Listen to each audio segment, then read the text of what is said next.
Hello friends, Sindhu Bhairavi சீரியலில் என்ன நடக்குதுன்னு பார்க்கலாம் வாங்க. வீடியோவை ஸ்கிப் பண்ணாமல் கடைசி வரைக்கும் பாருங்கள். நம்ம சிந்து ஒரு குழந்தையோட உயிரை காப்பாற்றிருக்காங்க. நம்ம சிவாவாலேயே டக்குன்னு என்ன செய்கிறது என்ன பண்ணுறதுன்னே தெரியாத ஒரு சுச்சுவேஷனில் நம்ம சிந்து கிராமத்துலலாம் வைத்தியம் பார்ப்பாங்க இல்லையா, அந்த முறையில் வைத்தியம் பார்த்து ஒரு சின்ன குழந்தைய காப்பாற்றிருக்காங்க. அவங்க பெற்றவங்களும் சரி, நம்ம சிவாவும் சரி ரொம்ப ரொம்ப சந்தோஷப்பட்டாங்க. நம்ம சிவா வந்து சிந்துக்கு நன்றி சொல்கிறாங்க. என்ன டாக்டரே, எதுக்காக நன்றியெல்லாம் சொல்கிறீங்க? இல்லை சிந்து, ஒரு சின்ன குழந்த உயிருக்கு போராடிக்கிட்டு இருக்க டைமில் நீ அந்த குழந்தைய காப்பாற்றின இல்லையா, அதை நினச்சி தான் நான் ரொம்ப ரொம்ப சந்தோஷப்படுறேன். அதே சமயம் அதுக்காக தான் உங்ககிட்ட நான் நன்றி சொல்கிறேன் டாக்டரே. அது என்னுடைய கடமை டாக்டரே. ஏன்னா யார் உயிருக்கு போராடிக்கிட்டு இருந்தாலோ இல்லை வேறு யாராவது பிரச்சனையில் இருந்தாலோ என்னால் முடிஞ்ச உதவியை நான் எல்லாருக்குமே செய்வேன் டாக்டரே அப்படின்னு சொல்லிட்டு இப்போ நம்ம சிவா இருந்துட்டு, சிந்து உண்மையாகவே நீ ரொம்ப ரொம்ப நல்லவ தான் சிந்து. ஏதோ என் மேலே இருந்த காதலால் ஏதாவது ஒரு பொய்யை சொல்லி கல்யாணம் பண்ணிக்கணும்னு நினச்சேன், அவ்வளோதான் நீ பண்ண ஒரே ஒரு தப்பு. மற்றபடி நீ ரொம்ப ரொம்ப நல்லவ சிந்து அப்படின்னு சொல்லிட்டு, டாக்டரே இதை நீங்கள் இப்போ தான் புரிஞ்சுக்கிட்டீங்களா என்ன? எப்போவோ புரிஞ்சுக்கிட்டேன் சிந்து. ஆனால் ஒரு ஆபத்தான நிலையில் சடான்னு அழகாக யோசித்து ஒரு நல்ல விஷயத்தை செய்கிறல்ல, அதை எனக்கு ரொம்ப ரொம்ப பிடிச்சிருக்கு சிந்து. உண்மையாகவே உன்னுடைய புருஷன் சொல்லிக்கிறதுக்கு எனக்கு ரொம்ப ரொம்ப பெருமையாக இருக்குது சிந்து அப்படின்னு சொல்லிட்டு சொல்கிறாங்க. என்ன டாக்டரே இப்படியெல்லாம் பேசிக்கிட்டு இருக்கீங்க? சிந்து நீ கவலைப்படாத சிந்து, கண்டிப்பாக அன்னபூர்ணி பெரியம்மா உன்னை கூடிய சீக்கிரமே ஏற்றுப்பாங்க. நீயும் நானும் ஒன்று சேர்ந்து சந்தோஷமாக நம்ம வாழ்க்கையை வாழ போகிறோம் அப்படின்னு சொல்லிட்டு இப்படி ஒரு வார்த்தை கேட்டதுமே நம்ம சிந்துக்கு அவ்வளோ ஒரு சந்தோஷம். உடனே நம்ம சிந்து, டாக்டரே அந்த ஒரு தருணத்துக்காக தான் இப்போ வரைக்குமே நான் வெயிட் பண்ணிக்கிட்டு இருக்கேன் டாக்டரே அப்படின்னு சொல்லிட்டு நம்ம சிந்து வந்து ரொம்ப சந்தோஷமாக சொல்கிறாங்க. அதுக்கப்புறம் நம்ம சிவா இப்போது சிந்துவை கூட்டிக்கிட்டு வீட்டுக்கு போகிறாங்க. எங்கே டாக்டரை கூட்டிகிட்டு போகிறீங்க அப்படின்னு சொல்லி கேட்கவும், வீட்டுக்கு தான். வீட்டுக்கா? நீங்களும் நானும் ஒன்றா போனோம் அப்படின்னா வீட்டில் உள்ளவங்க எல்லோரும் கோவப்பட மாட்டாங்களா அப்படின்னு சொல்லிட்டு இங்கே நம்ம சிந்து வந்து சொல்கிறாங்க. ஸோ சிவா இருந்துட்டு நம்ம சிந்து கிட்ட, இங்கே பாரு சிந்து, அதெல்லாம் ஒன்றும் சொல்ல மாட்டாங்க, நீ வா அப்படின்னு சொல்லிட்டு வீட்டுக்கு கூட்டிகிட்டு போகிறாங்க. கையை பிடிச்சி வீட்டுக்கு கூட்டிகிட்டு போகிறப்போ, அதாவது வாசப்படியிலேருந்து உள்ளே காலடி எடுத்து வைக்கிறாங்க கையை பிடிச்சிக்கிட்டு. இதை பார்த்த மகாவுக்கு அப்படியே வயிறெல்லாம் எரியுது. டே இசைக்கு, என்னடா இது கனவா நினைவா? சிவா சிந்துவோட கையை பிடிச்சிக்கிட்டு வீட்டுக்குள்ளே கூட்டிகிட்டு வர மாதிரியே இருக்குடா எனக்கு, நல்லா கண்ணை தேய்ச்சிட்டு பார்த்தாலும் அப்படி தான்டா தெரியுது அப்படின்னு சொல்லிட்டு. அக்கா அது கனவாலாம் இல்லைக்கா, நினைவு தான், எனக்கும் அப்படி தான் தெரியுது. உண்மையாகவே சிவா சிந்துவோட கையை பிடிச்சி தான் கூட்டிகிட்டு வரான் அப்படின்னு சொல்லவும், இதை கேட்ட மகா பயங்கரமாக ஷாக் ஆகுறாங்க. உடனே இங்கே சிவா கிட்ட வந்து, சிவா என்ன காரியம் பண்ணிக்கிட்டு இருக்க நீ? எதுக்காக சிந்துவோட கையை பிடிச்சி நீ இந்த வீட்டுக்குள்ளே கூட்டிகிட்டு வர? இவ கூட நீ பேசவே கூடாதுன்னு சொல்லிட்டு உன் பெரியம்மா சொல்லியிருக்காங்கல்ல, அது எல்லாத்தையுமே நீ மறந்துட்டியா சிவா? என்ன நினச்சிக்கிட்டு இருக்க உன் மனசில் நீ? இந்த பொய்க்காரிய, இந்த ஃப்ராடுக்காரிய, இந்த குடும்பத்துக்கு நம்பிக்கை துரோகம் பண்ணவல இப்படி நீ கையை பிடிச்சி உள்ளே கூட்டிகிட்டு வர? அவள் இந்த வீட்டில் வேலைக்காரியோட மோசமாக தான் இருக்கா. வேலைக்காரியை கூட நம்ம மதிப்போம், ஆனால் இவளெல்லாம் நம்ம மதிக்கவே கூடாது. என்னைக்கு இருந்தாலும் நம்ம வீட்டை விட்டு போக வேண்டியவ. யாருமே இந்த துரோகி கூட பேசக்கூடாதுன்னு சொல்லிட்டு அன்னபூர்ணி பெரியம்மா சொல்லியிருக்காங்கல்ல, அது எதுவுமே நீ காதில் வாங்கிக்க மாட்டே சிவா அப்படி இப்படின்னு சொல்லிட்டு எங்கள் மகா அப்படியே பயங்கரமாக திட்டுறாங்க நம்ம சிவாவை. உடனே நம்ம சிந்து இருந்துட்டு, அத்தை டாக்டரை எதுக்காகவும் திட்டாதீங்க, அவங்க ஏதோ தெரியாமல். நீ போதும் வாயை மூடுடி, சும்மா நல்லவ மாதிரி நடிக்காத. என் பையனோட வாழ்க்கை இப்படி இருக்கிறதுக்கு காரணமே நீ தானடி. வீட்டில் உள்ள ஒட்டுமொத்த பேரோட நிம்மதியையுமே நீ குழி தோண்டி புதைச்சிட்ட. சி, உன்னை மாதிரி ஒருத்தையை பார்க்கறதுக்கு அருவருப்பாக இருக்குது. உன்னை பெற்றவங்களே உன்னை கை கழுவிட்டு போயிட்டாங்க. உனக்காக இப்போ யார் இருக்கா? யாருக்காக நீ உயிரோடு இருக்கணும்? போய் செத்து தொலைய வேண்டியது தானே. உன்னால் இப்போது நாங்கள் எல்லாருமே அவஸ்தைப்பட்டுக்கிட்டு இருக்கோம். நீ ஒரேடியாக அந்த வீட்டை விட்டு போய் சேர்ந்துருவேன்னு சொல்லிட்டு நாங்கள் நினச்சோம். ஆனால் மறுபடியும் எங்களை விடாமல் துரத்தி இப்போ திரும்பவும் வீட்டுக்குள்ளேயே வந்துட்டியடி. இங்கே பாரு, சீக்கிரமாக நீ வீட்டை விட்டு போயிடு. சிவாவுக்கு ஒரு நல்ல பொண்ணை பார்த்து கல்யாணம் பண்ணி வைக்கணும். உன்னை மாதிரி ஒரு கேடு கட்டவ, கேவலமானவ இந்த வீட்டுக்குள்ளே இருக்கவே கூடாது. அது மட்டும் இல்லாமல் இப்போ சிவாவோட கையை பிடிச்சிக்கிட்டு வீட்டுக்குள்ளே வர அளவுக்கு உனக்கு தைரியம் வந்துருச்சா? சிவாவுக்கு என்னடி மாய மந்திரம் போட்ட? அவன் ரொம்ப ரொம்ப நல்லவனாக இருந்தான். இப்போது உன் கூட சேர்ந்து அவனையும் கெட்டவனாக மாற்ற ட்ரை பண்ணுறியாடி? இங்கே பாரு, உன் மனசில் நினைக்கிறது எதுவுமே நடக்காது. நீ சிவா கூட ஒன்று சேர்ந்து வாழுவேன் அப்படின்னு சொல்லிட்டு ஒரு குறிக்கோளோடு இந்த வீட்டுக்குள்ளே வந்திருக்கல, கண்டிப்பாக அது மட்டும் எக்கார்ந்து கொண்டு நடக்கவே நடக்காதுடி. நான் செத்தாலும் அதை நடக்க விட மாட்டேன் அப்படின்னு சொல்லிட்டு கண்டபடி அவமானப்படுத்துகிற திட்டுறாங்க. நீ ஒரு பிச்சைக்காரி, உனக்காக இப்போ யாருமே இல்லை, நீ ஒரு ரூபாய்க்கு கூட பிரயோஜனம் இல்லை அப்படி இப்படின்னு சொல்லிட்டு நம்ம சிவா முன்னாடியே திட்டுறாங்க. ஸோ சிவா இல்லாத டைமில் தான் நம்ம சிந்துவை வந்து கொடுமைப்படுத்துவாங்க இந்த மகா. நிறைய விஷயத்த செஞ்சுருக்காங்க. அதுக்கப்புறம் யார் மூலமாவது நம்ம சிவாவுக்கு தெரிய வரும். இன்னும் பண்ண முடியாத ஒரு சுச்சுவேஷனில் இருந்தார். இப்போ சிவா முன்னாடியே இங்கே கண்டபடிங்க இந்த மகா அவமானப்படுத்தவும் நம்ம சிந்துவை அவமானப்படுத்துறத தாங்க முடியாமல் நம்ம சிவா இருந்துட்டு போதும் நிறுத்துறீங்களா அப்படின்னு சொல்லிட்டு சத்தமாக சொல்கிறாங்க. ஒரு நிமிஷம் அப்படியே ஷாக் ஆகி போய் இங்கே மகா நிற்கிறாங்க. உடனே இசைக்கு இருந்துட்டு, என்ன சிவா, அக்கா பேசுகிறதுல என்ன தப்பு இருக்குது? இந்த நம்பிக்கை துரோகியை அக்கா திட்டுறதுல ஒரு தப்பும் கிடையாது. நீ எதுக்காக அக்காவோட வாயை அடிக்க பார்க்குற? அக்கா நீ திட்டுக்கா, நீ கேட்குற கேள்வியில் இந்த சிந்து இங்கேருந்து தெறிக்க தெறிக்க ஓடணும், நீ அவளை தெறிக்க விடணும்க்கா அப்படின்னு சொல்லிட்டு உடனே இங்கே மகா இருந்துட்டு, ஆமாம் இசைக்கு நீ சொல்கிறதும் கரெக்டு தான், ஏய் வாடி அப்படின்னு சொல்லிட்டு தலைமுடியை பிடிச்சி தரன்னு இழுத்துட்டு போகவும் அப்படியே உடனே நம்ம சிவாவுக்கு பயங்கரமாக கோவம் வந்தது. நம்ம அன்னபூர்ணி கூட வீட்டில் இல்லை போல், அவங்க கோவிலுக்கு போயிருக்காங்க போல், இங்கே மகாவும் இசைக்கும் மட்டும்தான் இருக்காங்க. ஸோ நம்ம சிவாவுக்கு கோவம் வந்து, போதும் நிறுத்துறீங்களா, சிந்து தலைமையிலேருந்து கையை இருங்க அப்படின்னு சொல்லிட்டு கோவமாக்கு சொல்கிறாங்க. இங்கே பாரியா சிவா, இவெல்லாம் வேண்டாயா உனக்கு, இவ என்னென்னவோ மாய மந்திரம் போட்டு உன்னை மாத்திரத்துக்கு ட்ரை பண்ணிக்கிட்டு இருக்கா, இவளோட வலையில் விழாதையா, உனக்கு கெடுதல் தான், உன்னை கொன்று போட்டுட்டு போகிறதுக்கு கூட இந்த சிந்து வந்து தயாராக இருக்கா, எதுக்காகவும் இவ தயங்கவே மாட்டா அப்படின்னு சொல்லிட்டு, ஐயோ அத்தை அப்படியெல்லாம் பேசாதீங்க அத்தை, ஏய் உன் வாயால் அத்தன் கூப்பிடாதடி, உன்னை பார்த்தா எனக்கு அப்படியே கொலை பண்ணிடணும் போல தோணுது அப்படின்னு சொல்லிட்டு பயங்கரமாக பேசுகிறாங்க. சிவா இருந்துட்டு போதும் நிறுத்துங்க, இதுக்கப்புறம் சிந்துவை பற்றி ஏதாவது பேசுனீங்க அப்படின்னா அவ்வளோதான் உங்களுக்கு மரியாதை அப்படின்னு சொல்லிட்டு, சிவா என்னையா போயும் இந்த தரங்கட்டவளுக்காக என்கிட்ட மல்லு கட்டிக்கிட்டு வர, என்கிட்ட எதுக்காக என் சண்டை போடுற அப்படின்னு சொல்லிட்டு, போது நிறுத்துங்க, சிந்துவை கெட்டவ நம்பிக்கை துரோகுவ அப்படி இப்படின்னு சொல்லிட்டு என்னென்னமோ பேசுகிறீங்களே, நீங்கள் இந்த குடும்பத்துக்கு உண்மையாக தான் இருக்கீங்களா, நம்பிக்கையாக தான் இருக்கீங்களா அப்படின்னு சொல்லிட்டு, சிவா என்னையா இப்படியெல்லாம் பேசிக்கிட்டு இருக்க, ஆமாம் நீங்கள் சொல்லுங்கள், அன்னபூர்ணி பெரியம்மா உங்களுக்கு எவ்வளவோ செஞ்சுருக்காங்க, என்னோடய வாழ்க்கையுமே இன்றைக்கி நல்லா இருக்குது, நான் ஒரு நிரந்தரமான ஒரு தொழிலில் இருக்கேன் அப்படின்னா அதுக்கு காரணம் யார்? என் பெரியம்மா. இந்த வீட்டில் உள்ள ஒவ்வொருத்தருக்குமே ஒவ்வொன்றுத்தையுமே பார்த்து செய்கிறாங்க. ஆனால் அவங்களுக்கே நீங்கள் துரோகம் நினச்சவங்க தானே, உங்களை பற்றி எனக்கு தெரியாதா? உங்களை விட பெரிய துரோகத்தெல்லாம் இந்த வீட்டுக்கு சிந்து பண்ணிட கிடையாது, சொல்லப்போனால் நீங்கள் இந்த வீட்டில் இருக்கவே கூடாது அப்படின்னு சொல்லிட்டு இங்கே நம்ம சிவா வந்து சொல்கிறாங்க. மகாவுக்கு பயங்கரமாக டென்ஷன் ஆகுது. சிவா இங்கே பாரியா, போய் இந்த உதவாக்காரிக்காக நீ என்கிட்ட எதிர்த்து பேசிக்கிட்டு இருக்கியா, இந்த விஷயம் மட்டும் உன் பெரியம்மாவுக்கு தெரிஞ்சுது அப்படின்னா என்ன நடக்கணும் உனக்கே தெரியும்ல, இங்கே பாரியா இவ வேண்டவே வேண்டாயா உனக்கு அப்படின்னு சொல்லிட்டு, இங்கே பாருங்க எனக்கு யார் வேணும் வேண்டான்னு சொல்லிட்டு முடிவெடுக்க வேண்டிய உரிமை எனக்கு மட்டும்தான் இருக்குது. நான் அன்னபூரணி பெரியம்மா பேச்சை மீறக்கூடாதுன்ற ஒரே ஒரு காரணத்துக்காக தான் எல்லாத்துக்குமே நான் ரொம்ப பொறுமையாக போய்கிட்டு இருக்கேன். தேவையில்லாமல் என் கண்ணு முன்னாடி சிந்துவை ஏதாவது பேசுனீங்க அதை பார்த்துட்டு நான் சும்மா இருப்பேன்னு மட்டும் நினச்சிடாதீங்க. என் சிந்து தான் எனக்கு எல்லாமே. என்ன ஓவராக பண்ணிக்கிட்டு இருக்கீங்க? என் அன்னபூர்ணி பெரியம்மாவுக்கு எதிராக நீங்கள் என்னெல்லாம் விஷயம் செஞ்சீங்கன்னு நான் சொல்லட்டுமா? பெரியம்மா வந்து சொல்லட்டுமா? சிவா என்னையா அதெல்லாம்? ஆமாம், நீங்கள் என் அன்னபூர்ணி பெரியம்மாவோட சொத்தை அபகரிக்கணும்னு நினைக்கிறீங்க. அதையும் மட்டும் ஏன் இப்போது ஒரு லேண்டை விற்கிற விஷயமா பேசிக்கிட்டு இருந்தோம்ல, எப்படியாவது அந்த நிலத்தை விற்றுட்டா உங்களுக்கு ஏதாவது கமிஷன் கிடைக்கும் அப்படின்றதுக்காக நீங்கள் எப்படியாவது விற்றுடணும்னு எவ்வளோலாம் பிளான் பண்ணிங்க. அது மட்டும் இல்லாமல் பைரவி அந்த நிலத்தை செக் பண்ணி பார்த்துட்டு நம்ம அதுவே அந்த நிலம் நல்லா இருந்துச்சு அப்படின்னா அதிலே நம்ம விவசாயம் பண்ணலாம், கண்டிப்பாக அதில் நம்ம நிறைய லாபம் எடுக்கலாம், இப்போ விற்கிற விலைவாசிக்கு நிலத்தெல்லாம் விற்க வேண்டாம் அப்படின்னு சொல்லிட்டு நிலத்தை ஆய்வு பண்ணுறவங்கள வர வச்சு ஆய்வு பண்ண சொல்லியிருந்தாங்க. அந்த ரிப்போர்ட் அந்த ரிசல்ட்டு வந்துச்சு. அந்த லெட்டரை நீங்கள் யாருக்குமே தெரியாமல் ஒழிச்சு வச்சுட்டு அந்த லெட்டரும் வரல ஒன்றும் வரல, லேண்டை வித்துடலாம் அப்படின்னு சொல்லிட்டு நீங்கள் சொன்னீங்கல்ல, அதுக்கப்புறம் எனக்கு தெரிய வந்துச்சுல்ல உண்மை. இங்கே பாருங்கள், உங்களோட நடிப்புக்கு நாடகத்துக்கெல்லாம் நான் உடந்தையாக இருக்க மாட்டேன். உங்களோட புத்தி என்னன்னு எனக்கு நல்லாவே தெரியும். இங்கே பாருங்கள், நீங்கள் பெரியம்மாவை அப்பட்டமாக ஏமாற்றிக்கிட்டு இருக்கணும்னு தெரியும். தேவையில்லாமல் சிந்து துரோகம் பண்ணிட்டா, சிந்து ரொம்ப கெட்டவ அப்படின்னு சொல்லிட்டு அடிக்கடிக்கு சொல்லிக்கிட்டு இருக்க வேலையெல்லாம் என்கிட்ட வச்சுக்காதீங்க. ஏன்னா சிந்துவை பற்றி எனக்கு தெரியும்.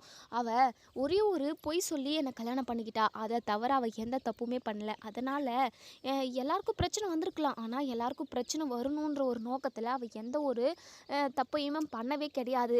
தேவையில்லாமல் என் சிந்துவை ஏன் முன்னாடி திட்டுற வேலை வச்சுக்காதீங்க. அதுக்கப்புறம் நடக்கிறதே வேற. என்னையா சிவா, என்னையா போய் இவளுக்காக போதும் நிறுத்துங்க. அதுக்கப்புறம் கோவம் வந்துச்சுன்னா உங்கள் கழுத்தை நெரிச்சு கொன்று போட்டுருவோம் தெரிஞ்சுக்கோங்க அப்படின்னு சொல்லிட்டு சொல்கிறாங்க. எங்கள் மகா அப்படியே சைலண்ட் ஆயிடுறாங்க. நம்ம சிந்துக்கு ஒரு நிமிஷம் சிரிப்பே வந்துடுது. ஏன்னா நம்மளை எவ்வளோலாம் இந்த மகாத்தை அவமானப்படுத்தியிருப்பாங்க, நம்மளை எவ்வளோ காயப்படுத்தியிருப்பாங்க. அது மட்டும் இல்லாமல் இந்த குடும்பத்துக்காக துரோகம் நினைக்கிறது இவங்க தான். ஆனால் நம்மளை எவ்வளோ குறை சொல்லியிருக்காங்க, நமக்காக டாக்டரு இம்புட்டு பேசுகிறாங்களே அப்படின்னு சொல்லிட்டு அவ்வளோ ஒரு சந்தோஷப்படுறாங்க. அப்படியே கிளாப் பண்ணி சிரித்து கொண்டாடணும்னு தோணுது நம்ம சிந்துக்கு. ஆனால் அப்படியே அடக்கிக்கிட்டு இருக்காங்கன்னு கூட சொல்லலாம். இங்கே பாரு சிந்து, இதுக்கப்புறம் என் அம்மா உன்னை ஏதாவது சொன்னாங்க அப்படின்னா நீ என்கிட்ட சொல்லு. அது மட்டும் இல்லாமல் என்கிட்ட சொல்கிறத விட போலீஸில் கம்ப்ளைண்ட் பண்ண அப்படின்னா இவங்கள தூக்கிட்டு போயிட்டு ஜெயிலுக்குள்ளே வச்சுருவாங்க. அது இவங்களுக்கு ஞாபகம் இருக்கணும்ல, அடிக்கடிக்கு இவங்களுக்கு ஞாபகப்படுத்திக்கிட்டே இரு சிந்து அப்படின்னு சொல்கிறாங்க. சிவா, என்னையா நீயே சொல்லி கொடுக்குற போல? ஆமாம்மா நான் சொல்லி கொடுப்பேன். ஏன்னா அவள் யாருக்குமே கெடுதல் நினைக்கக்கூடாதுன்னு நினைக்கிற ஆள். அதனால் நீங்கள் எவ்வளோ தான் அவளை துன்புறுத்தினாலுமே அவள் உங்களுக்கு எந்த ஒரு கெடுதலுமே பண்ண மாட்டா. அது எனக்கு நல்லாவே தெரியும். இன்னொரு டைம் சிந்துவை அவமானப்படுத்துகிற மாதிரியோ இல்லை அவளை கொடுமைப்படுத்துகிற மாதிரியோ ஏதாவது நான் கேள்விப்பட்டேன், அதுக்கப்புறமா நீங்கள் ஜெயிலில் உட்காந்து களி தான் சாப்பிடணும். என்னையா என்னென்னமோ பேசிக்கிட்டு இருக்க? நான் உன்னை பெத்த அம்மாயா? அதை கொஞ்சம் கூட மனசில் வச்சுக்காம நீ பாட்டுக்கு போதும் நிறுத்துங்க. நீங்கள் எப்படி நடந்துக்கிறீங்களோ அதுக்கு தகுந்த மாதிரி தான் உங்களுக்கு மரியாதை கொடுக்க முடியும். அவ்வளோதான் சொல்லிட்டேன் பார்த்துக்கோங்க அப்படின்னு சொல்லிட்டு நம்ம சிந்துவை கூட்டிக்கிட்டு நம்ம சிவா வந்து பெரியம்மான்னு சொல்லிட்டு வீட்டுக்குள்ளே போகவும் எல்லா இடத்துலையுமே பார்க்குறாங்க. நம்ம அன்னபூர்ணி இல்லை. உடனே இங்கே நம்ம சிந்து இருந்துட்டு, என்ன டாக்டரே எதுக்காக நீ உன் பெரியம்மாவை கூப்பிட்டுக்கிட்டு இருக்க அப்படின்னு சொல்லி கேட்குறாங்க. இல்லை சிந்து, பெரியம்மா கிட்ட நான் ஒரு முக்கியமான விஷயம் பேசணும் அப்படின்னு சொல்லிட்டு, ஏதாவது பேசுகிறதா இருந்தால் நீங்களே பேசலாம்ல டாக்டரே, என் கையை எதுக்காக பிடிச்சிக்கிட்டு இருக்கீங்க? நீங்கள் இப்படி என் கையை பிடிச்சிக்கிட்டுறத உங்கள் பெரியம்மா பார்த்தாங்க அப்படின்னா தேவையில்லாமல் ஏதாவது பிரச்சனை வரும். இப்போயே பார்த்தீங்கல்ல, மகாத்தி எம்புட்டு பெரிய பிரச்சனையை பண்ணிட்டாங்கன்னு சொல்லிட்டு, இங்கே பாரு சிந்து, அப்படியெல்லாம் எதுவும் பிரச்சனை நடக்காது, நான் பார்த்துக்கிறேன் அப்படின்னு சொல்லிட்டு சொல்லவும், டாக்டரே எனக்கு ரொம்ப பயமாக இருக்குது டாக்டரே, வேண்டாம் டாக்டரே இதெல்லாம் அப்படின்னு சொல்லவும், சிந்து நீ அமைதியாரு அப்படின்னு சொல்லிட்டு இப்போது நம்ம ஆறுமுகமும் பைரவியும் ரூம்குள்ளேருந்து வராங்க. ஆறுமுகத்தை பார்த்துட்டு சிவா இருந்துட்டு, ஆறுமுகம் பெரியம்மாவை பார்த்தியா ஆறுமுகம் அப்படின்னு சொல்லவும், காலையில் தான் அம்மா கோவிலுக்கு போனாங்க சிவா, எதுக்காக கேட்குற அப்படின்னு சொல்லி கேட்கவும், உங்கள் எல்லார்கிட்டையுமே நான் ஒரு முக்கியமான விஷயம் பேசணும், அதுக்காக தான் பெரியம்மா எங்கே இருக்காங்கன்னு கேட்டேன் அப்படின்னு சொல்லிட்டு, இன்னும் கொஞ்சம் நேரத்தில் வந்துடுவாங்க அப்படின்னு சொல்லிட்டு பேசிக்கிட்டு இருக்க நேரத்துலேயேங்க நம்ம அன்னபூர்ணியுமே கோவிலுக்கு போயிட்டு வந்துடுறாங்க. இப்போது நம்ம சிவா ஓடி போய், பெரியம்மா உங்களை தான் பெரியம்மா நான் தேடிக்கிட்டு இருந்தேன் அப்படின்னு சொல்கிறாங்க. என்னையா விஷயம் அப்படின்னு சொல்லி கேட்குறாங்க. அது வந்து பெரியம்மா அப்படின்னு சொல்லிட்டு இப்போது நம்ம சாதாரணமாக பேசிக்கிட்டு இருக்க டைமில் நம்ம அன்னபூர்ணி வந்து எதையுமே கவனிக்கலை. நம்ம சிவா அன்னபூர்ணி கூட பேசுகிறப்போ சிந்துவோட கையை பிடிச்சிக்கிட்டு தான் பேசிக்கிட்டு இருக்காரு. அதை பார்த்துட்டு இங்கே அன்னபூர்ணிக்கு பயங்கரமாக கோவம் வருது. பார்த்து முறைக்கிறாங்க. இங்கே பாருங்கள் பெரியம்மா, உங்ககிட்ட நான் ஒரு முக்கியமான விஷயம் பேசுகிறதுக்காக வந்தேன் அப்படின்னு சொல்லிட்டு, சரி இருக்கட்டும்யா, போய் இவளோட கையை எதுக்காக பிடிச்சிக்கிட்டு இருக்க, இவ கையை விடியா அப்படின்னு சொல்லிட்டு, பெரியம்மா எல்லாத்துக்கும் ஒரு காரணம் இருக்குது பெரியம்மா, அதனால தான் சிந்து இன்னைக்கு எவ்வளோ பெரிய நல்லது செஞ்சா தெரியுமா? அவள் செஞ்ச விஷயத்த உங்ககிட்ட நான் சொன்னேன் அப்படின்னா நீங்கள் ரொம்ப ரொம்ப சந்தோஷப்படுவீங்க அப்படின்னு சொல்லிட்டு, இங்கே பாரியா சிவா, அந்த சிந்து பண்ணது எல்லாமே போதும்யா. அவளால் நம்ம அசிங்கப்பட்டது, அவமானப்பட்டது, நம்பி ஏமாந்ததுன்னு இப்படி நிறைய இருக்குது. அவளை பற்றி எதுவுமே என்கிட்ட பேசாதியா சிவா, நீ ஃபஸ்ட்டு அவளோட கையை கீழே விழுயா அப்படின்னு சொல்லிட்டு, பெரியம்மா இங்கே பாரு சிவா, நான் சொன்னது தான், இப்படி ஒரு பொய்க்காரி கூட உனக்கு எந்த ஒரு சவகாசமும் வேண்டவே வேண்டாம். இவ கொஞ்ச நாளைக்கு மட்டும்தான் நம்ம வீட்டில் இருக்க போகிறா, அதுக்கப்புறம் கோர்ட்டு கொடுத்த டைம் முடிஞ்சிடுச்சு அப்படின்னா அவள் இந்த வீட்டை விட்டு போயிடுவாயா. இங்கே பாரு, அவள் கையை ஃபஸ்ட்டு விடு. பெரியம்மா, சிந்து இன்னைக்கு ஒரு குழந்தையோட உயிரவே காப்பாற்றினா பெரியம்மா அப்படின்னு சொல்லிட்டு, என்னையா சொல்கிற? ஆமாம் பெரியம்மா, நான் இது ஹாஸ்பிட்டலில் ஒர்க் பார்த்துக்கிட்டு இருந்தேன். அப்போது ஒருத்தவங்க குழந்த காயின்ஸு முழுங்கிடுச்சு. முழுங்கி 1 ஹவர் ஆகுது, எந்த ஒரு மூச்சு பேச்சுமே இல்லை அப்படின்னு சொல்லிட்டு வந்தாங்க பெரியம்மா. அந்த குழந்தைக்கு ட்ரீட்மெண்ட் பார்க்குறதுக்காக நான் போனேன். அதுக்கான அந்த மிஷின் வந்து ஒர்க் ஆகலை. அதுக்கப்புறம் எனக்கு என்ன பண்ணுறதுனே தெரியல. அந்த சினேகாவுக்கு கால் பண்ணி நீ அந்த குழந்தைக்கு ட்ரீட்மெண்ட் பார்த்து விடு அப்படின்னு சொல்லி கேட்டதுக்கு, என்னாலலாம் உன்னுடைய பேஷண்ட்டுக்கு ட்ரீட்மெண்ட்டெல்லாம் பார்க்கவே முடியவே முடியாது அப்படின்ற மாதிரி சொல்லிட்டா பெரியம்மா. அதுக்கப்புறம் சிந்து தான் கரெக்டான டைமில் அந்த குழந்தைய கீழே திருப்பி அந்த குழந்த முழுங்கியிருந்த காயினை வெளியே கொண்டு வந்துட்டா பெரியம்மா. அவள் மட்டும் அந்த இடத்துல இல்லை அப்படின்னா குழந்தைக்கு ஏதோ ஒன்று ஆயிருந்திருந்தாலுமே கண்டிப்பாக என்னால் தாங்கி இருந்திருக்க முடியாது. அதனால் பெரிய இஷ்யூஸை அந்த ஹாஸ்பிட்டல் சந்திக்க வேண்டியதாக இருந்திருக்கும். எவ்வளோ விஷயத்துலேருந்து என்னை காப்பாற்றிட்டா இவ. அது மட்டும் இல்லாமல் முக்கியமானது என்ன அப்படின்னா குழந்தையோட உயிரை காப்பாற்றினா பெரியம்மா. அதை தான் அந்த விஷயத்த உங்ககிட்ட சொல்கிறதுக்காக தான் நான் இவ சிந்துவை கூட்டிகிட்டு வந்தேன் அப்படின்னு சொல்லிட்டு. இங்கே பாரியா சிவா, குழந்தைய காப்பாற்றின விஷயமெல்லாம் நல்லது தான், எனக்கும் சந்தோஷமாக தான் இருக்குது. ஆனால் இவ பண்ண நம்பிக்கை துரோகத்தை என்னால் என்றைக்குமே மன்னிக்கவே முடியாதையா அப்படின்னு சொல்லிட்டு கரெக்டாக எங்கள் மகா வராங்க. அப்படி சொல்லுங்கக்கா, இந்த சிந்து பண்ண நம்பிக்கை துரோகத்தை நம்ம எப்போவுமே மறக்க முடியாது. இவளால் நம்ம எவ்வளவோ அவமானப்பட்டிருக்கோம். சிவாவோட வாழ்க்கை இப்போது கேள்விக்குறியாக இருக்குது. இது எல்லாத்துக்குமே காரணம் இந்த சிந்து தானே. நீங்கள் எப்படியோ மனசு மாறிடுவீங்கன்னு நினச்சேன். ஆனால் நீங்கள் எல்லாத்தையுமே ஞாபகத்தில் வச்சுக்கிட்டு தான் இருக்கீங்கக்கா. இந்த சிந்துவை எப்போவுமே நம்ம மன்னிக்கவே கூடாதுக்கா அப்படின்னு சொல்லிட்டு உடனே இங்கே சிவா இருந்துட்டு, பெரியம்மா என்ன பெரியம்மா, சிந்து ஒரே ஒரு பொய் சொல்லி என்னை கல்யாணம் பண்ணிக்கிட்டா. அதனால் நான் அவமானப்பட்டேன் தான், இல்லைன்னு சொல்லலை. ஏன் உங்களை விட அவள் மேலே எனக்கு 100 மடங்கு, ஏன் 1000 மடங்கு கோவம் இருந்தது. அதுக்கப்புறம் அவள் செய்கிற ஒவ்வொரு விஷயமும் நல்லதாக தான் பெரியம்மா இருந்தது. அவள் என் மேலே அளவு கடந்த பாசத்தை வச்சதுனால மட்டுமே அவள் பொய் சொல்லி என்னை கல்யாணம் பண்ணிக்கிட்டாலே தவிர மற்றபடி எந்த ஒரு உள்நோக்கமோ நம்ம குடும்பத்தை பழி வாங்கணுன்ற திட்டமோ எதுவுமே இல்லை பெரியம்மா. இதிலேருந்து நீங்கள் புரிஞ்சுக்கலாம். நான் அதை எப்போவே புரிஞ்சுக்கிட்டேன் பெரியம்மா. அதை புரிஞ்சதுக்கப்புறம் தான் அவளை நான் லவ் பண்ணவே ஆரம்பித்தேன். அவள் கூட ஒன்று சேர்ந்து வாழணும்னு நான் நினச்சிக்கிட்டே இருந்தேன். மனசுக்குள்ளே கோட்டையே கட்டி வச்சுருந்தேன் பெரியம்மா. அதுக்கப்புறம் எங்கள் கல்யாண நாள் அப்போ தான் அவகிட்ட நான் சொல்லிட்டேன், நானும் நீயும் ஒன்று சேர்ந்து சந்தோஷமாக வாழணும் அப்படின்ற மாதிரி நான் அவகிட்ட வாக்கும் கொடுத்தேன். அதுக்கப்புறம் தான் என்னென்னமோ நடந்துருச்சு. நாங்கள் 2 பேரும் பிரிய வேண்டிய சுச்சுவேஷன் வந்துருச்சு பெரியம்மா. இங்கே பாருங்கள் பெரியம்மா, நீங்கள் என் வாழ்க்கை விஷயத்தில் எவ்வளோ பெரிய முடிவெல்லாம் எடுத்திருக்கீங்க. ஏன் அப்பத்துலேருந்து இப்போ வரைக்கும் நீங்கள் என்ன சொல்கிறீங்களோ அதை அந்த பேச்சை மீறாமல் அதை தட்டாமல் அதே மாதிரி தான் நடந்துப்பேன். உங்களுக்கு எதிராக நான் எதுவுமே செய்யவே மாட்டேன். இப்போது அதாவது சிந்து வந்து பொய் சொல்லி கல்யாணம் பண்ணிக்கிட்டா என்ன. அப்போது நான் இவ கழுத்தில் நான் தாலி கட்டவே இல்லை, நான் இவளை கடத்தவே இல்லைன்னு சொல்லிட்டு உங்ககிட்ட நான் எம்புட்டோ டைம் சொன்னேன். ஆனால் நீங்கள் எதுவுமே கேட்காம சிந்துவோட பேச்சை கேட்டு தான் அவள் கழுத்தில் தாலி கட்ட சொன்னீங்க. தாலியையுமே கட்டினேன். அவள் கூட ஒன்று சேர்ந்து வாழ சொன்னீங்க. வாழவும் ட்ரை பண்ணேன். அதுக்கப்புறம் என் மனசுக்குள்ளே சிந்து நுழைஞ்சிட்டா பெரியம்மா. அவளை தூக்கி வீசி எறியவும் எனக்கு மனசே இல்லை. அதுக்கப்புறம் எல்லா உண்மையும் தெரிஞ்சதுக்கப்புறம் நீ இவ கூட ஒன்று சேர்ந்து வாழக்கூடாது, டிவோர்ஸ் பேப்பரில் கையெழுத்து போடுங்கன்னு சொன்னீங்க. அதையும் நான் செஞ்சேன். இப்படி நீங்கள் சொல்கிறது எல்லாத்தையுமே செஞ்சேன். நான் சந்தோஷமாக இருக்கேன்னா என் மனசுக்குள்ளே என்ன ஓடிக்கிட்டு இருக்கு, என்னுடைய முடிவு என்னன்னு சொல்லிட்டு ஒரு நாளாவது உங்களுக்கு கேட்கணும்னு தோணுச்சா பெரியம்மா? ஏன் பெரியம்மா என் மனசில் உள்ளதை நீங்கள் தெரிஞ்சுக்கணும்னு ஆசைப்படலை, நான் சந்தோஷமாக இருக்கணும்னு ஏன் பெரியம்மா நினைக்கல அப்படின்னு சொல்லிட்டு நம்ம சிவா வந்து கேட்குறாங்க. உடனே அன்னபூர்ணி இருந்துட்டு, என்னையா என்னென்னமோ பேசிக்கிட்டு இருக்க, நான் எப்போவுமே நீ சந்தோஷமாக இருக்கணும், உனக்கு எது நல்லதோ அதை எல்லாத்தையுமே பார்த்து பார்த்து செய்யணும்னு மட்டும்தான் ஏன் நினைப்பேன். நீ என்னடானா உனக்கு நான் துரோகம் நினைக்கிற மாதிரி என்னென்னமோ பேசிக்கிட்டு இருக்க. ஆமாம் பெரியம்மா, நீங்கள் துரோகம் பண்ணல, நீங்கள் எனக்கு நல்லது நினச்சி தான் எல்லாத்தையுமே பண்ணிக்கிட்டு இருக்கீங்க. ஆனால் அது என் மனசுக்கு பிடிச்சிருக்கா, நான் சந்தோஷமாக இருக்கேனான்னு சொல்லிட்டு நீங்கள் ஒரு நிமிஷம் கூட யோசிச்சு பார்க்கலையே, நீங்கள் என்கிட்ட கேட்கவும் செய்யலையே அப்படின்னு சொல்லிட்டு. அப்போது நீ இதை சிந்து கூட ஒன்று சேர்ந்து வாழணும்னு ஆசைப்படுறியா அப்படின்னு சொல்லி கேட்குறாங்க. அது வந்து பெரியம்மா, எனக்கு அவள் கூட ஒன்று சேர்ந்து வாழணும்னு ஆசை தான் பெரியம்மா. ஆமாம், அவள் ஒரே ஒரு பொய் சொல்லி என்னை கல்யாணம் பண்ணிக்கிட்டா, அதை மட்டும் இப்போ வரைக்கும் பேசிக்கிட்டு இருக்கீங்களே, அவள் எத்தனை நல்லது செஞ்சுருக்கா, என் உயிரை காப்பாற்றிருக்கா. ஏன் அன்னைக்கு ஒரு பிரசவ லேடி வந்தாங்க, அந்த குழந்தையோட அம்மாவையும், அதாவது குழந்தையோட அம்மாவையும் உயிரை காப்பாற்றினா. அது மட்டும் இல்லாமல் இன்றைக்கி ஒரு குழந்தையோட உயிரை பிஞ்சு குழந்தையோட உயிரை காப்பாற்றிருக்கா. இப்படி அவள் எக்கச்சக்கமான நல்லது செஞ்சுருக்கா பெரியம்மா.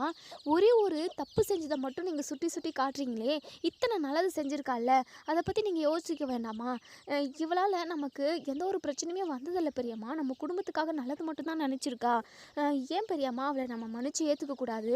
அது மட்டும் இல்லாமல் எனக்காக நீங்கள் ஏன் ஏற்றுக்கக்கூடாது? எனக்கு அவள் கூட ஒன்று சேர்ந்து வாழணும் தான் பெரியம்மா ஆசையாக இருக்குது. அப்படி இப்படின்னு சொல்லிட்டு நம்ம சிவா மனசில் உள்ளது எல்லாத்தையுமே இங்கே நம்ம அன்னபூர்ணிக்கிட்ட சொல்லிடுறாங்க. இப்போ அன்னபூர்ணியுமே யோசிக்கிறாங்க, சிவா சொல்கிறதும் கரெக்டு தானே அப்படின்னு சொல்லிட்டு. அதுக்கப்புறம் கொஞ்ச நேரம் யோசிக்கவும் மகாவுக்கு ரொம்பவே பதட்டமாக இருக்குது. எங்கள் அன்னபூர்ணி அக்கா இந்த சிந்துவை மன்னிச்சு ஏற்றுப்பாங்களோன்ற ஒரு பயம். அக்கா இந்த சிவாவுக்கு எதுவும் தெரியாதுக்கா, நம்ம இவன் சிவா பேச்சையெல்லாம் கேட்டுக்கிட்டெல்லாம் சிந்துவை வந்து மன்னிச்சு ஏற்றுக்கக்கூடாதுக்கா. இவ நம்பிக்கை துரோகிக்கா. அதாவது தப்பு பண்ணவங்கள கூட மன்னிச்சிடலாம், நம்மளோட எதிரியை கூட மன்னிச்சிடலாம்க்கா. ஆனால் கூடவே இருந்து குழி தோண்டி நமக்கு நம்பிக்கை துரோகம் பண்ணுறவங்கள எக்காரணத்தை கொண்டு நம்ம மன்னிக்கவே கூடாதுக்கா. இது இன்னைக்குலனாலும் என்னைக்காவது ஒரு நாள் நமக்கு பிரச்சனையாக தான் வந்து முடியும். அவளோட சுயநலத்துக்காக அவள் என்ன வேணாலும் பண்ணுவாக்கா. இதை பற்றி நீங்கள் கொஞ்சம் யோசிங்க அப்படி இப்படின்னு சொல்லி மகா வந்து அன்னபூர்ணிக்கு பயங்கரமாக ஏற்றி விடுறாங்க. உடனே சிவா இருந்துட்டு, போதும் நிறுத்துங்கம்மா, உங்ககிட்ட நான் ஏற்கனவே சொல்லிட்டேன், தேவையில்லாமல் நீங்கள் என் வாழ்க்கை விஷயத்துலையும் சிந்து விஷயத்துலையும் தலையிடுற வேலை வச்சுக்காதீங்க. அன்னபூர்ணி பெரியம்மா, தயவு செஞ்சு என் மனசில் உள்ள ஆசையை நிறைவேற்றி வைங்க. நான் சிந்துக்காக தான் உயிரோடவே இருக்கேன் சொல்லப்போனா அப்படின்னு சொல்லிட்டு. சிவா என்னையா சொல்லிக்கிட்டு இருக்க? ஆமாம் பெரியம்மா, எனக்காக நிறைய செஞ்சுட்டா பெரியம்மா. சிந்து மட்டும் இல்லை அப்படின்னா நான் என்னைக்கோ நெருப்பில் தீஞ்சி செத்து போயிருப்பேன். அது உங்களுக்கு தெரியும்ல, உங்களுக்குமே அன்னைக்கு கோர்ட்டில் போட்டு காட்டினாங்கல்ல அப்படின்னு சொல்லிட்டு. அது வந்து பெரியம்மா, தயவு செஞ்சு யோசித்து முடிவெடுத்து சொல்லுங்கள். உங்களுக்கு நான் ஒரு 2-3 நாள், ஏன் ஒரு வாரம் டைம் கொடுக்குறேன். தயவு செஞ்சு ஒரு வாரத்துக்குள்ளே நீங்கள் யோசித்து ஒரு நல்ல முடிவாக எடுங்க. நானும் சிந்துவும் ஒன்று சேர்ந்து சந்தோஷமாக எங்கள் வாழ்க்கையை வாழணும்னு ஆசைப்படுறோம் அப்படின்னு சொல்லிட்டு நம்ம சிவா வந்து அங்கேருந்து போயிடுறாங்க. இப்போது சிந்துவுமே சைலண்ட்டாக கீழே தலையை போட்டுக்கிட்டு குனிச்சிக்கிட்டு நின்றுக்கிட்டு இருக்கவும், உடனே மகா இருந்துட்டு, அக்கா எல்லாமே இவளோட வேலையாக தான் இருக்கும். சிவா ரொம்ப தைரியமாகவும் தன்னம்பிக்கையாகவும் இருந்தான். அவனோட முடிவில் கான்ஃபிடெண்ட்டாக இருந்தாங்க்கா. இவ கூடலாம் ஒன்று சேர்ந்து வாழக்கூடாது, இவ ஒரு பொய்க்காரி அப்படின்னு சொல்லிட்டு கோவத்தில் தான் இருந்தான். இந்த சிந்து என்ன சொல்லி மயக்கனாலே எனக்கு ஒன்றுமே புரியலக்கா. இவளால் தான் சிவா இப்படிலாம் பேசுகிறான். ஏய் இங்கே பாருடி, சிவா கிட்ட அப்படி என்னடி மந்திரம் போட்ட? உன்னால தான் அவன் இப்படி பேசிக்கிட்டு இருக்கான். இப்போது அவன் மொத்தமாக உனக்கு சைடு சாஞ்சிட்டான். இப்போ உனக்கு சந்தோஷமா? அன்னபூர்ணி அக்காவோட பேச்சை மீறி இன்னைக்கு வரைக்குமே, ஏன் இப்போ ஒரு கொஞ்ச நேரத்துக்கு முன்னாடி வரைக்குமே சிவா எப்போவுமே எந்த ஒரு விஷயத்தையும் செஞ்சதில்லை, எதிர்த்து கூட பேசுனது கிடையாது. இன்னைக்கு அன்னபூர்ணி அக்காவே எதிர்த்து பேசுகிறான் அப்படின்னா அதுக்கு காரணம் நீ தானே. உன்னால் தானே இப்போது இப்படி பேசிட்டு போகிறான். அன்னபூர்ணி அக்காவையும் சிவாவையும் ஒட்டுமொத்தமாக இப்படி பிரிச்சுட்டியடி. நீ நல்லா இருப்பியா? உனக்கெல்லாம் கொஞ்சம் கூட மனசாட்சின்னு ஒன்று எதுவுமே இல்லையாடி? தாய் பிள்ளையை இப்படி பிரிக்கணும்னு நினச்சி திட்டம் போட்டு தான் இந்த வீட்டுக்குள்ளே நுழைஞ்சிருக்கேன் அப்படி இப்படின்னு சொல்லிட்டு மகா வந்து பயங்கரமாக இங்கே நம்ம சிந்துவை வந்து கேள்வி கேட்டுக்கிட்டு இருக்காங்க. சிந்து இருந்துட்டு, அத்தை அப்படிலாம் நான் என்றைக்குமே நினச்சது இல்லை அத்தை. நான் சிவா டாக்டர் என் கூட பேச வந்தாங்க அப்படின்னா கூட நான் பேசவே மாட்டேன், அவாய்ட் பண்ண தான் செய்வேன். இப்படி நம்ம யாருக்கும் தெரியாமல் பேசிக்கிற விஷயம் அன்னபூர்ணி அத்தைக்கு தெரிஞ்சுது அப்படின்னா அவங்க ரொம்ப மனசு கஷ்டப்படுவாங்க. கண்டிப்பாக என்னைக்காவது அவங்க என்னை மன்னிச்சு ஏற்றுப்பாங்க அப்படிங்கிற ஒரு நம்பிக்கையில் நான் இருக்கேன். நீங்கள் என் கூடலாம் பேசாதீங்க டாக்டரே அப்படின்னு சொல்லிட்டு நான் அவங்கக்கிட்ட கூட சொன்னேன் அத்தை. உங்கள் 2 பேரையும் பிரிக்கணும்னு சொல்லிட்டு நான் கனவுல கூட நினச்சி பார்த்ததில்ல அத்தை. தயவு செஞ்சு நான் சொல்கிறத புரிஞ்சுக்கோங்க அத்தை அப்படின்னு சொல்லிட்டு. உடனே மகா இருந்துட்டு, அக்கா இவ பேசுகிறத எதையுமே நீங்கள் நம்பாதீங்கக்கா. டோட்டலாகவே நாடகம் நடிக்கிறா. இப்போ பார்த்தீங்களாக்கா, கொஞ்சம் கொஞ்சமாக பேசியே சிவாவை அவன் பக்கம் இழுத்துட்டா. இப்போது உங்களை கொஞ்சம் கொஞ்சமாக பேசி உங்கள் மனசை மாற்றி சிவா கூட எப்படியாவது ஒன்று சேர்ந்து வாழ்ந்துடணும்னு சொல்லிட்டு பிளான் பண்ணிக்கிட்டு இருக்காக்கா. நம்ம வீட்டில் இருந்தா அப்படின்னா நம்ம வீட்டில் உள்ள ஒட்டுமொத்த பேருக்குமே ரொம்ப ரொம்ப மிகப்பெரிய ஆபத்துக்கா அப்படின்னு சொல்லிட்டு. இன்னொரு சைடு இப்போது இசைக்கு இருந்துட்டு பயங்கரமாக யோசிச்சுட்ருக்காங்க. எப்படியாவது நம்ம காயத்ரி கூட ஒன்று சேர்ந்து வாழ்ந்துடணும், அவளோட மனசில் சென்டிமெண்ட்டாக நம்ம இடம் பிடிக்கணும் அப்படின்றதுக்காக காலையில் ஒரு பிட்டை போட்டு வச்சுருப்பாங்க. என்ன அப்படின்னா, நீ லவ் பண்ண பையன் கூடவே நான் உன்னை ஒன்று சேர்த்து வைக்கிறேன், எதுவாக இருந்தாலும் சொல்லு அப்படின்னு சொல்லிட்டு. ஆனால் நம்ம காயத்ரி எதுவுமே பேசியிருக்க மாட்டாங்க. ஸோ இதை பற்றி யோசிச்சுக்கிட்டு இருக்காங்க. காயத்ரி என்ன முடிவு எடுத்திருப்பா? நம்மக்கிட்ட வந்து நல்ல விதமாக பேசுவாளா? அப்படி இப்படின்னு சொல்லிட்டு அந்த யோசனையில் இருக்காங்க. இன்னொரு சைடு நம்ம அன்னபூர்ணி ரூமுக்கு போயிட்டு பயங்கரமாக யோசிச்சுக்கிட்டு இருக்காங்க. சிவா இப்படிலாம் பேசுகிறானே, சிவா சொல்கிறதுலேயுமே பாயிண்ட் இருக்குது. ஏன்னா சிந்து எவ்வளோ நல்லது செஞ்சுருக்கா. அவள் சொன்ன ஒரே ஒரு பொய்யை வச்சு நம்ம அவளை தண்டிக்கக்கூடாது. அவள் பல காரியம் வந்து நல்ல காரியமாக செஞ்சுருக்கா. நான் எத்தனையோ பேருக்கு நல்லது செஞ்சுருக்கா. அது எல்லாத்தையுமே நம்ம யோசிச்சு பார்க்கணும். சிவா சொல்கிறது 100க்கு 100 கரெக்டு தான் அப்படின்னு சொல்லிட்டு யோசிக்கிறாங்க. என்ன பண்ணலாம் அப்படின்னு சொல்லிட்டு இன்னொரு சைடு மகா இசக்கி கிட்ட பயங்கரமாக புலம்பிக்கிட்டு இருக்காங்க. இசக்கி இந்த சிவா வேறு என்னென்னமோ அக்கா கிட்ட பேசிட்டு போயிட்டான். எங்கே அந்த சிந்துவும் சிவாவும் ஒன்று சேர்ந்துருவாங்களேன்னு எனக்கு ரொம்ப பயமாக இருக்குது. சிவா வாழ்க்கையில் சிந்து திரும்பவும் வரவே கூடாது இசக்கி. அக்கா வேற எதுவுமே பேசாமல் சைலண்ட்டாகவே ரூமுக்கு போயிட்டாங்க. ஒருவேளை அக்காவோட மனசு மாறிடுச்சு அப்படின்னா அவ்வளோதான், நம்ம போட்ட பிளான் எல்லாமே சொதப்பிடும். சிந்து கடைசி வரைக்கும் இந்த வீட்டிலே தான் இருக்குவா. அதுக்கப்புறம் அவளை துரத்துனா கூட துரத்தவே முடியாது. அதுக்கப்புறம் அன்னபூர்ணி அக்கா அவளுக்கு சப்போர்ட்டாக நிற்பாங்க. இப்படி ஒரு விஷயம் நடந்துடவே கூடாது இசக்கி. இப்படி நடந்துருச்சு அப்படின்னா கண்டிப்பாக இந்த வீட்டு சொத்தையுமே நம்ம அனுபவிக்க முடியாது. அதே சமயம் சிவா மூலமாக அவனுக்கு ஒரு கல்யாணம் பண்ணோம் அப்படின்னா அது மூலமாக நமக்கு ஒரு அமௌண்ட் வரும். அதையுமே நம்ம அனுபவிக்க முடியாமல் போயிடும். இசக்கி இந்த சிந்து இந்த வீட்டில் இருக்கக்கூடாது இசக்கி, ஏதாவது பண்ண இசக்கி அப்படின்னு சொல்லிட்டு இசக்கி கிட்ட ஐடியா கேட்டுக்கிட்டு இருக்காங்க. இன்னொரு சைடு அன்னபூர்ணி வந்து யோசித்து ஒரு நல்ல முடிவு பண்ணிட்டாங்க.